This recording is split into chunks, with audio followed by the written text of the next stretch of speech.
Yesterday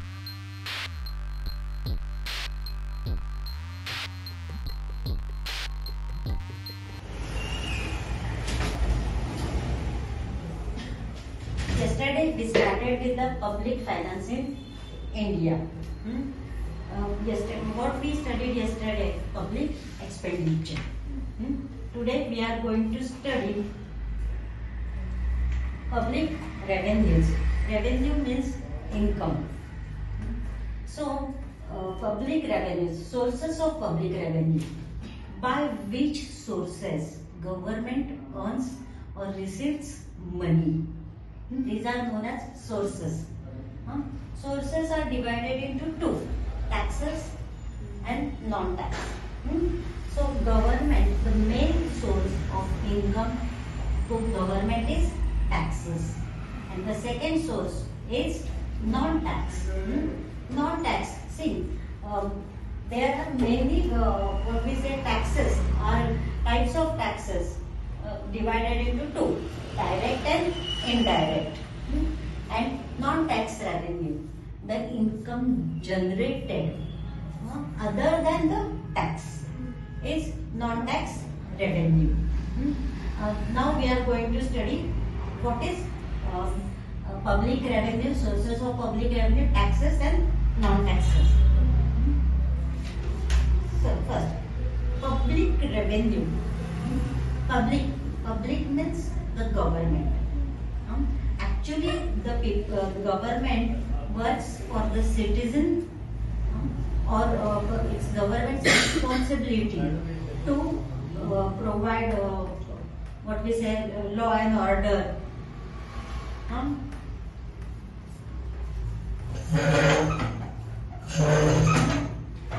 Law and order or defense.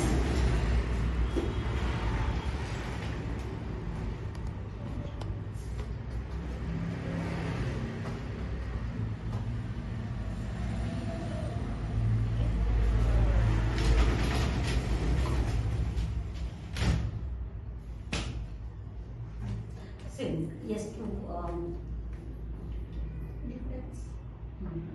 थोडंसं मी मागे जाते.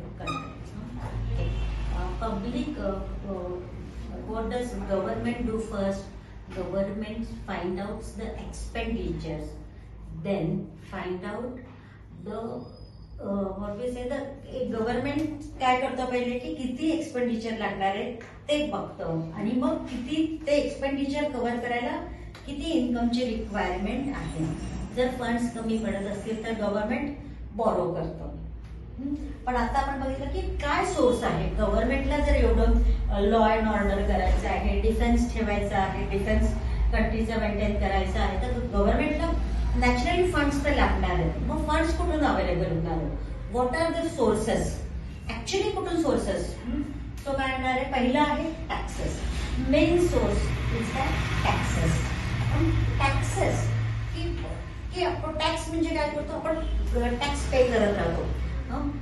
Either tax pay on income tax, wealth tax, property tax.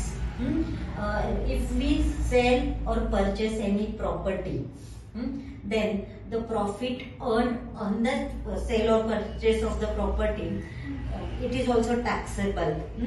नंतर आपण road tax pay करतो. Corporation मध्ये डिफरंट टॅक्सेस पे करत असतो. म्हणजे आपण टॅक्स पे करतो तर गव्हर्नमेंटला ते इन्कम मिळत असतं. सो मेन टाईप काय आहे? टॅक्सेस.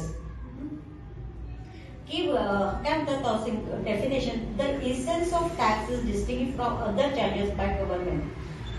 की गव्हर्नमेंट आपल्याला वेगळे वेगळे चार्जेस घेत असतात. जर तुम्ही बाय रोड ट्रॅव्हल करत असतात तर तुम्ही टोल पे करता. कुठे एखाद्या मंदिरात गेला तर कधी कधी एंट्री फी असते.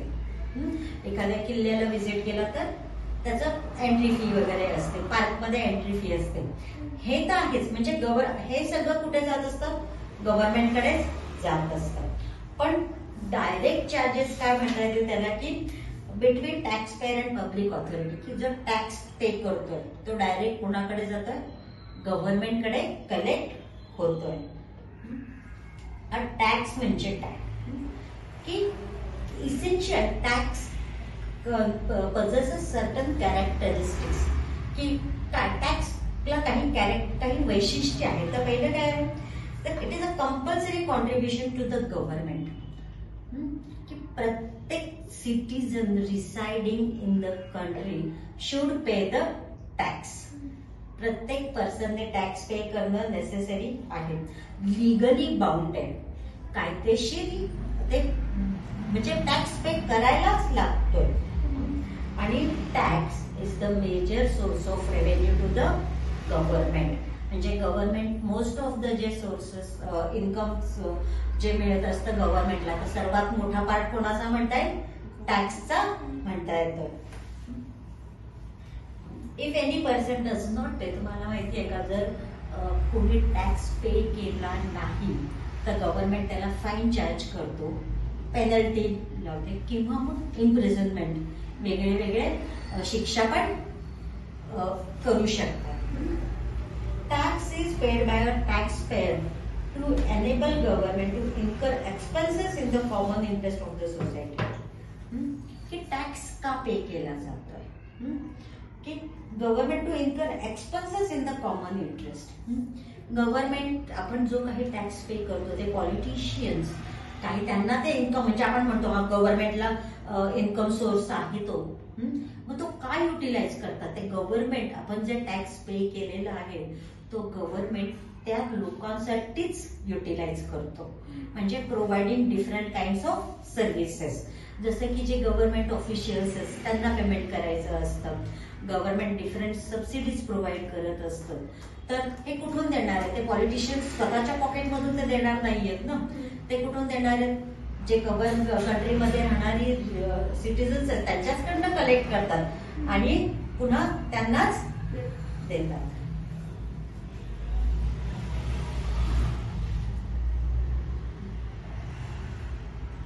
So tax paid by a taxpayer enable government to incur expenses. The payment of a tax by a person does not entitle him to receive any direct or proportionate benefits. की आता मी एक rich person आहे, आपल्या कंट्रीमध्ये काय method आहे की higher the income higher the tax. म्हणजे विचार करा, जर रिलायन्स इंडस्ट्रीज आहे त्यांना जर जास्ती प्रॉफिट आणत असेल तर गव्हर्नमेंट रिलायन्स इंडस्ट्रीला स्पेशल सर्व्हिसेस प्रोव्हाइड करेल का, की तुम्ही आम्हाला जास्ती टॅक्स पे केला म्हणून आम्ही तुम्हाला जास्ती सर्व्हिस प्रोव्हाइड करू, असं नाहीये. म्हणजे असं नाहीये की मी ज्या प्रपोर्शन मध्ये टॅक्स पे करते त्या प्रपोर्शन मध्ये गव्हर्नमेंटने सर्व्हिस प्रोव्हाइड केली पाहिजे. Receive any direct proportionate benefit, कुठल्याही पर्सनला डायरेक्ट प्रपोर्शनेट बेनिफिट मिळत नाही. Tax is imposed on income. आता टॅक्स कशावर चार्ज केला जातो, इन्कमवर, प्रॉपर्टीवर और commodities, goods and service act आहे त्याच्यावर टॅक्स चार्ज केला जातोय. आता यू शुड नो की कॅनॉन्स ऑफ टॅक्सेशन, कॅनॉन्स मीन्स प्रिन्सिपल्स. काय प्रिन्सिपल, टॅक्सेशनचे प्रिन्सिपल्स काय आहेत. तर ऍडम स्मिथ, तुम्हाला ते इतक्या दिवसात माहिती झाले की ऍडम स्मिथ आपण त्यांना काय म्हणतोय, फादर ऑफ इकॉनॉमी. ते म्हणतात कॅनॉन ऑफ इक्विटी और equality. Smith suggested that every person will be the taxes to the government. तर मी काय की अकॉर्डिंग टू इन्कम, म्हणजे एबिलिटी टू पे. की एक पर्सन जो बेगर आहे, म्हणजे की ज्याचं अर्निंग नाहीये किंवा त्याचं इन्कम काउंट होत नाहीये, त्याच्यावर आपण टॅक्स नाही चार्ज करू शकत. पण ज्यांचं इन्कम दिसतंय आपल्याला, म्हणजे अकाउंटिंग होत आहे, त्याच्यावर टॅक्स चार्ज केला जातो. Taxes to the government in proportion his ability to pay. म्हणजे त्याची पेईंग कॅपॅसिटी, म्हणजे त्याची अर्निंग कॅपॅसिटी जी आहे अकॉर्डिंगली त्याच्यावर टॅक्स पे केला जातोय. म्हणजेच काय की according to their income generated. So कोण जास्ती टॅक्स पे करेल, रिच और poor. Rich people will pay more taxes because they are earning more. Second is canon of certificate, की माहिती पाहिजे मला किती टॅक्स पे करायचा आहे. 30%, 35% असे रेट्स फिक्स असतात. ते मग आता गव्हर्नमेंट काय करतं की स्लॅक करतात, up to this level income जर असेल तर एवढा टॅक्स, त्याच्या पुढे गेला तर जास्ती टॅक्स, त्याच्या पुढे गेला तर जास्ती, असं ते टॅक्स चार्ज केला जातो.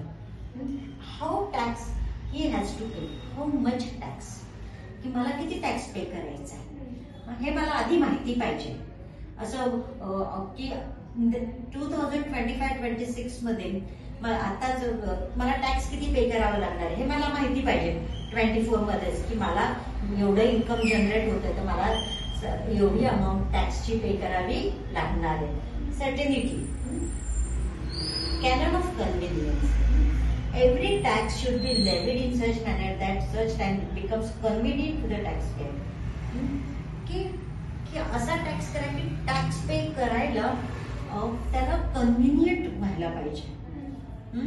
की जर तुम्ही बघितलं की जेव्हा ब्रिटिश पीपलने आपल्या कंट्रीवर रुलिंग केलं होतं ब्रिटिशने, तर ते एवढा टॅक्स चार्ज करायचे की फार्मर्स किंवा जे पुअर लोक होते त्यांना लोन करायला लागायचं, लोन घ्यायला लागायचं, बॉरो करायला लागायचं, मग टॅक्स पे करायला लागायचा. म्हणजे त्याचं इन्कम नव्हतं तरी त्याला टॅक्स पे करायला लागायचा. पण आता एवढं तर त्याला माहिती पाहिजे की मला किती टॅक्स पे करायचा आहे. जर त्याची कॅपॅबिलिटी असेल तरच तो टॅक्स पे करणार आहे ना. असं कंपल्सरी नाहीये की काही तुमचं इन्कम जनरेट होऊ दे नको होऊ दे टॅक्स पे करावा लागणार नाहीये, असं नाहीये. जर अकॉर्डिंग टू प्रपोर्शन चुकलं ना नाही. The cost of tax collection should be the minimum.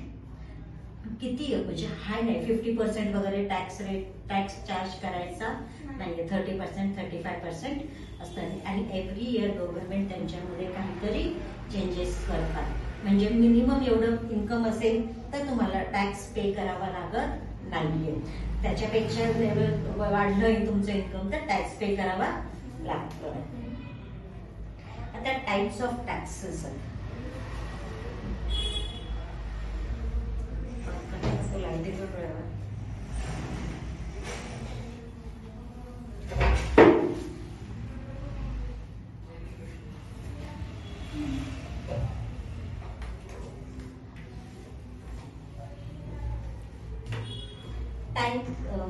types of taxes. Types of taxes: direct and indirect. Government charges two types of taxes. Direct, that means in proportion to the income, and indirect म्हणजे की the what we say the burden of the tax is passed on the third party. काल मी सांगितलं होतं तसं. Indirect tax आहे की income, मी जेवढं income generate केलेलं आहे, मी जेवढं इन्कम अर्न केलेलं आहे त्याच्यावर मला टॅक्स पे करायचा आहे. So the burden of tax is borne by the person on whom it is levied. मी इन्कम जनरेट केलं तर मीच टॅक्स पे करायला पाहिजे, कोणी तिसऱ्याने टॅक्स नको पे करायला. म्हणजे तो ट्रान्सफर जो आहे बर्डन ऑफ टॅक्स तो कुठल्या दुसऱ्या पार्टीकडे ट्रान्सफर होत नाहीये. म्हणजेच काय, incidence of direct tax falls on the same person. The person who is earning will pay the tax. म्हणजे tax of incidence is on the same person. की for example personal income tax, की एक person आहे ज्याने जो business run करतोय, business carry करतोय, त्याने बिझनेस मध्ये जो प्रॉफिट अर्न केलेला आहे त्याच्यावरच त्याला टॅक्स पे करावा लागणार. नॉट एम्प्लॉयी नाही. एम्प्लॉयला काही म्हणजे असं नाहीये की प्रॉफिट अर्न केला तर एम्प्लॉयला तुम्ही म्हणता की टॅक्स पे कर, असं नाहीये. ज्याने तो बेनिफिट एन्जॉय केलेला आहे इन्कमचा और वेल्थचा त्यालाच तो टॅक्स पे करावा लागणार आहे, दुसरा कोणाला नाही. पण इनडायरेक्ट टॅक्स आहे, हा कोणा केला जातो, it can be shifted by tax payer. जो प्रोड्युसर आहे तो काय करतो, सपोज मी काहीतरी प्रोड्युसर आहे तो त्याने प्रोड्यूस केला, त्याने ते मग तो होलसेलर किंवा रिटेलरकडे जातो. मग तो producer tax of the amount wholesaler कडनं कलेक्ट करतो. होलसेलर किंवा रिटेलर काय करतो, तुझी अमाऊंट आहे टॅक्सची ती जो कस्टमरला जेव्हा सेल करेल त्याच्या बिलमध्ये ऍड करेल, GST @18% और असा काहीतरी. म्हणजे burden of tax is pass on the third party, की वेगळ्या वेगळ्या म्हणजे शेवटी जो कन्झ्युमर और कस्टमर आहे त्याला तो टॅक्सचा बर्डन पे करावा लागतोय, त्याच्याकडे तो पास ऑन होतोय. The burden of it can be shifted by taxpayer to the other person. For example, newly implemented goods and services in India has replaced almost indirect taxes and custom duty. आता direct taxes जे आहेत हे माहिती पाहिजे तुम्हाला की direct taxes is again divided into 3 categories. Direct taxes is again divided into 3 categories. What are they? Proportionate tax, progressive tax and regressive tax. Proportionate,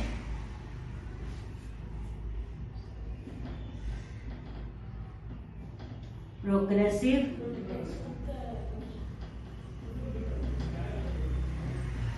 and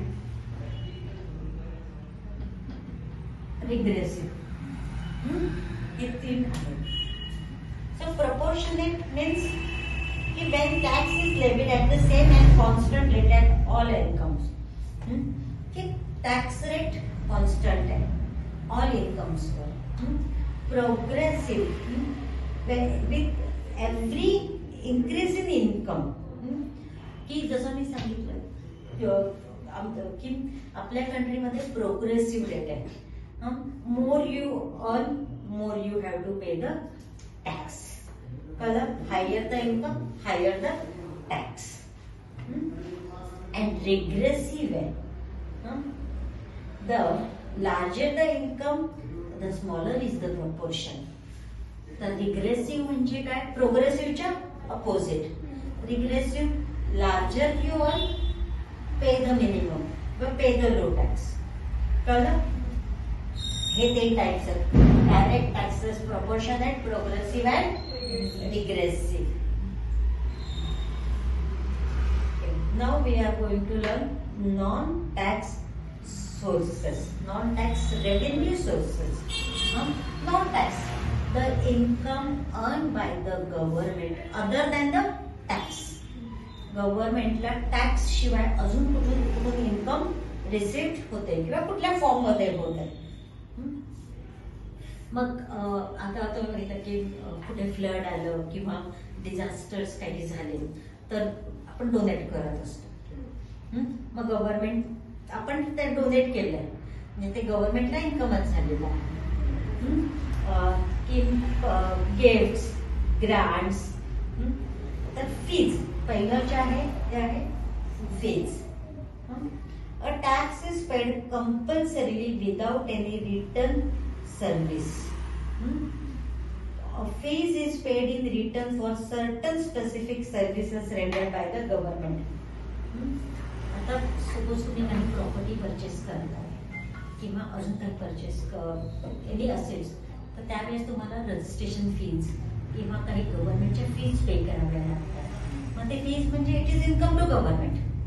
जेव्हा तुम्ही स्कूलमध्ये ऍडमिशन घेताय तुम्ही स्कूलची फी पे करताय. मग जी फी पे केली आहे ती त्या स्कूलसाठी काय आहे? इन्कम आहे. त्याचप्रमाणे जेव्हा तुम्ही कुठलीही रजिस्ट्रेशन फीज किंवा एज्युकेशन फी भरताय तर ते काय आहे? गव्हर्नमेंटला इन्कमच आहे. Prices of public goods and services. Railway, आपले रेल्वे डिपार्टमेंट जे आहे ते कोण रन करतात? पब्लिक एंटरप्राइजेस आहे. मग त्याच्यातनं जे काही इन्कम जनरेट होत आहे ते कुठे जात आहे?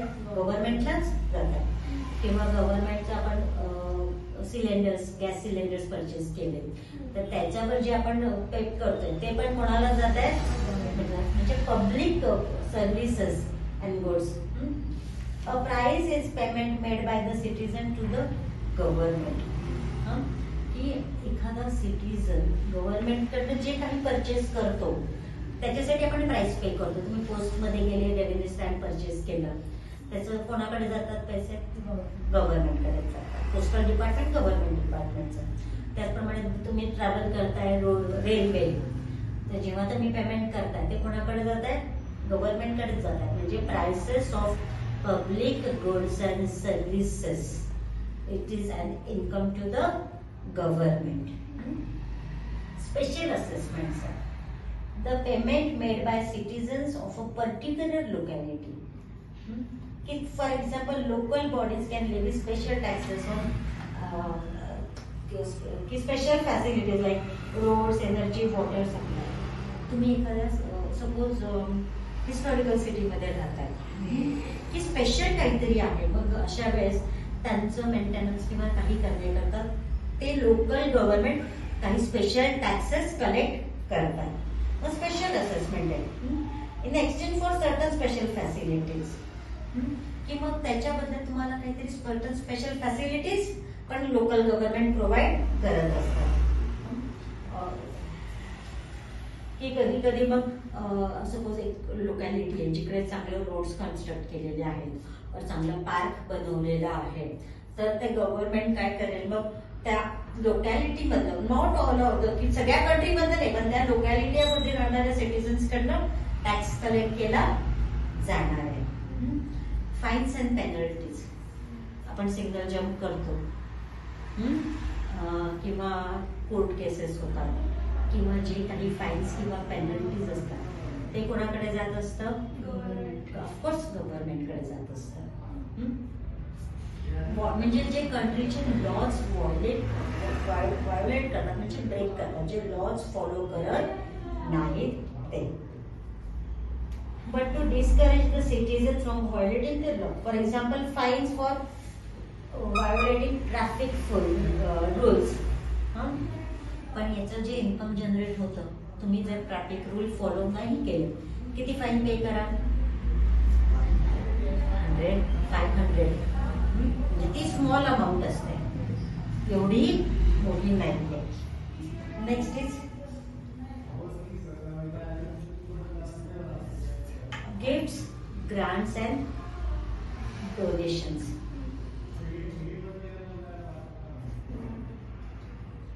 The government may also earn some income in the form of gifts by citizens and others.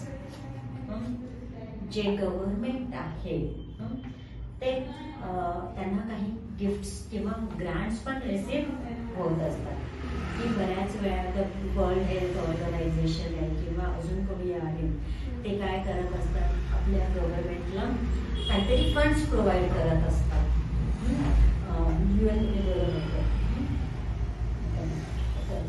However, this source of revenue is uncertain in nature. पण हे सर्टन आहे का? नाही. आणि स्पेशल लेव्हीज आहे, the consumption of which harmful is to health and well-being of citizens.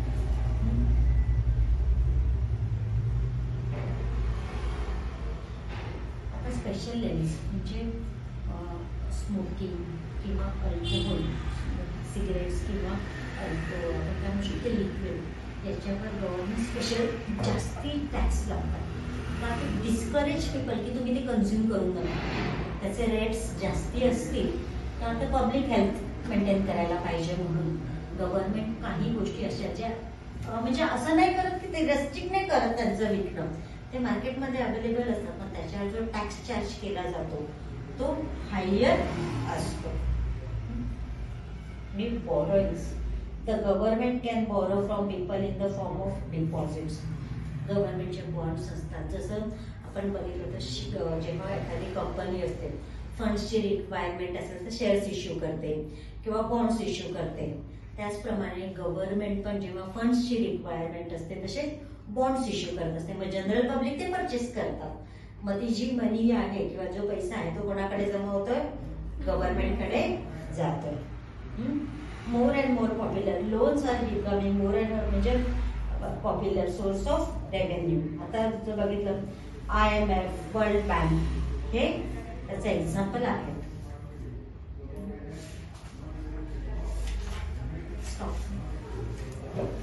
आता तुम्ही एवढं वाचा.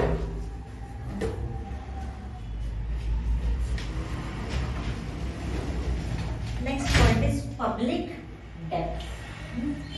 See, whenever the incomes are insufficient, like a private individual, government also has to borrow.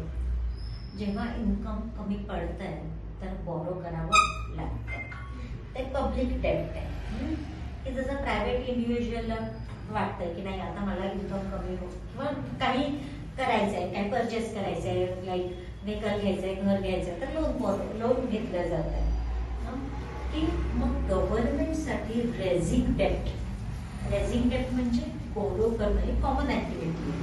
कारण गव्हर्नमेंटचं कसं एक्सपेंडिचर, गव्हर्नमेंट आधी एक्सपेंडिचर प्लॅन करतात मग इन्कम बघत असतात, मग त्याच्यासाठी. आणि generally government expenditures are more than revenues. Public डेप्ट 2 टाइप्सचे आहेत, इंटरनल डेप्ट आणि external dept.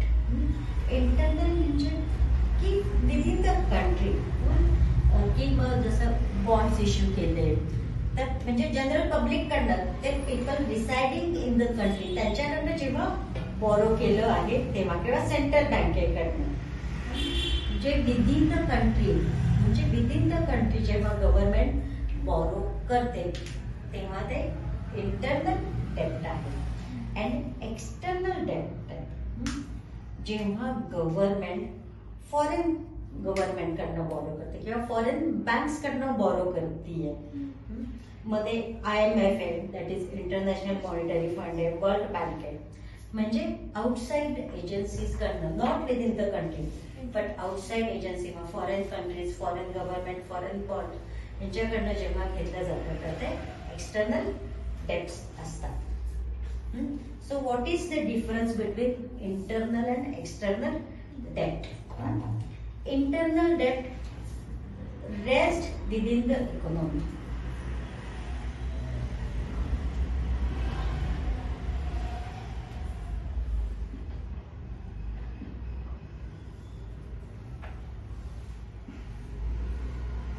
And external debt. Internal काय म्हणणार? Rest within the economy, म्हणजे इनसाइड म्हणता येईल. अँड एक्सटर्नल डेप्ट rest outside the country. Rest outside the country. Second point काय आहे की व्हॉलंटरी और कंपल्सरी इन नेचर आहे. की कधी कधी हा इंटरनल डेप्ट व्हॉलंटरी असतो किंवा कंपल्सरी. व्हॉलंटरी और कंपल्सरी. फॉर एक्सटर्नल डेप्ट जनरली व्हॉलंटरी असतात.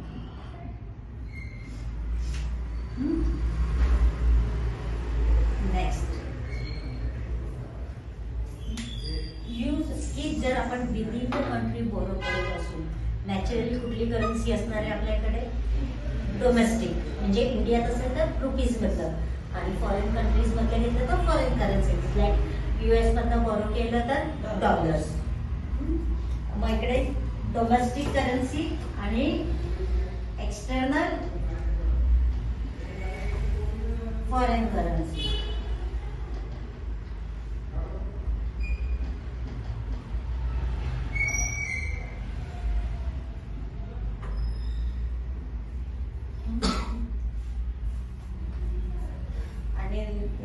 लेस कॉम्प्लेक्स, की जेव्हा आपण विदिन द कंट्री घेत असतो तर ते मॅनेज करायला एवढे कॉम्प्लेक्स, म्हणजे फार अडचण, फार गुंतागुंती अशी नसते.